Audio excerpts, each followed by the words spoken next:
네, 다시 되돌아가고 있습니다. 날씨가 추워서 입이 좀 굳었어요. 그래서 워낙 발음이 본래도 안 좋은데 더 안 좋습니다. 어찌되었든 제가 안면인식장애 한번 얘기해 볼까요? 제가 초등학교 2학년 때 겨울방학, 그러니까 3학년 올라가기 전에, 그때 저랑 동생 그리고 어머니 이렇게 있었어요. 근데 밤에 연탄가스가 이렇게 생긴 거죠. 동생이 그 당시에 미취학 아동이었거든요. 동생이 먼저 깨서 울었다고 하더라고요. 그러니까 동생이 좀 이상하니까.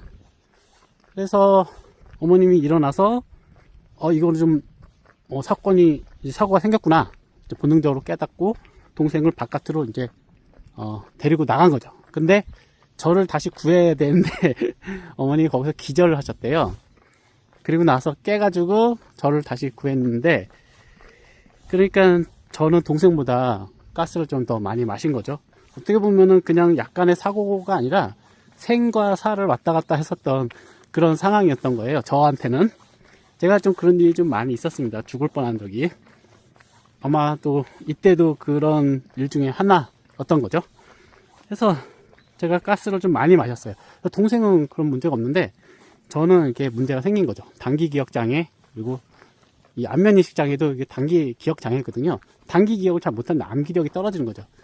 그 전에는 초등학교 1, 2학년 때는 공부를 안 해도 그냥 저절로 공부가 되는 그런 상황이었는데, 그 사건 이후로는 이제 공부를 해도 공부가 안 되는 그런 상황이 된 거죠. 그래서 공부도 못했고 공부를 하더라도 잘 안 되고 그랬었습니다. 그래도 열심히 공부를 해서 그런 핸디캡이 있었는데도 인문계 갔고, 대학도 지방국립대학교, 강원대학교 생물학과에 잘 갔습니다. 차석으로 붙었어요. 차석으로 장학금 받고 들어가서 학교 다닐 때도 장학금 받고 다니고 그랬습니다. 떨어지는 머리, 남들보다 좀 암기력이 떨어지는 머리를 갖고서 진짜 열심히 공부를 하고 그렇게 살았습니다. 예. 따라가려니까 좀 힘들죠. 어찌되었든 그렇게 살았습니다. 그런데 다행스럽게 대학원에 가서는 암기력이 그렇게 중요하진 않아요. 그때부터는 이제 이해력하고 사고력, 창의력 이런 다른 뇌 부위가 더 중요하니까, 그 다음부터는 이제 대학 가는 것까지가 어려웠는데, 그 다음부터는 암기력이 그렇게 중요하진 않으니까 이렇게 크게 학업에 떨어지거나 그러지는 않았어요. 물론 대학교 때도 장학금 받고 다녔지만 그거는 열심히 공부를 했으니까, 남들보다 더 열심히 했으니까, 남들 놀 때 떨어지는 암기력을 복원을 해야 되니까, 따라잡으려니까 더 열심히 공부할 수밖에 없었겠죠.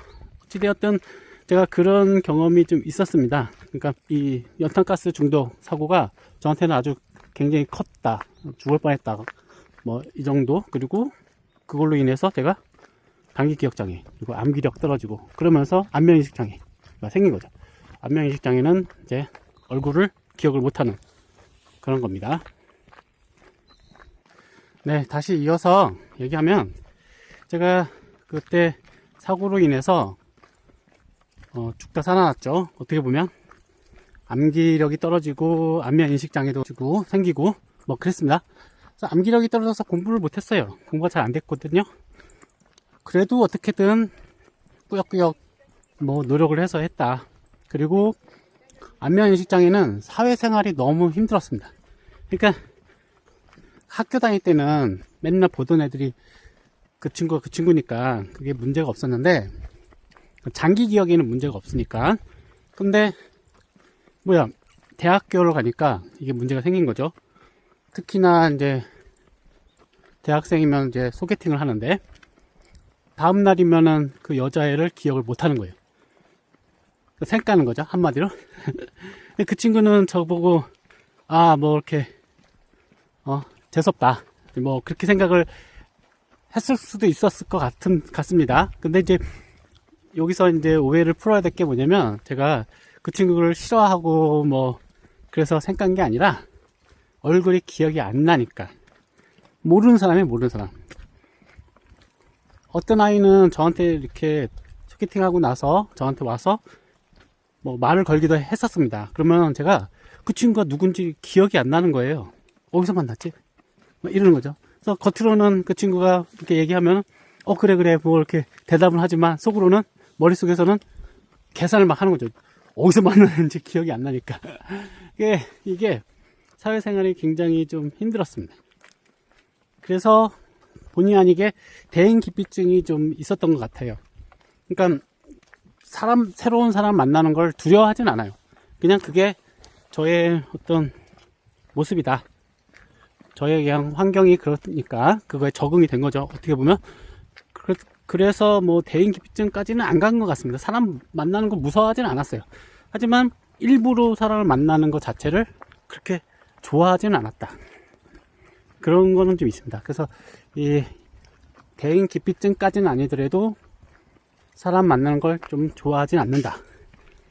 왜냐면은 이렇게 모르는 사람이 저한테 와서 말을 거는 거 그 자체를 저는 굉장히 스트레스를 많이 받습니다. 머릿속에서 이 사람이 어디서 내가 만났지?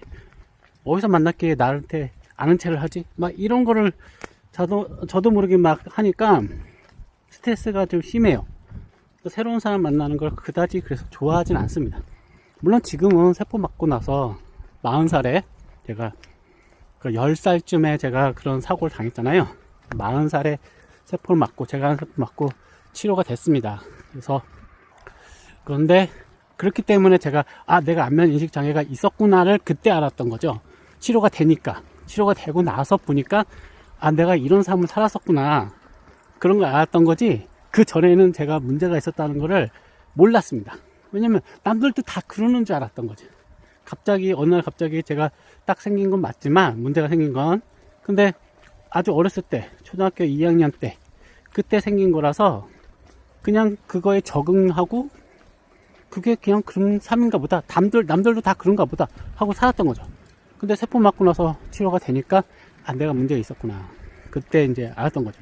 아무튼 이렇게 사회생활이 저한테는 좀 쉽지는 않았다. 하지만 그래도 그냥 적응하면서 그냥 그게 삶이지 뭐 그러면서 살았다. 그렇습니다. 네.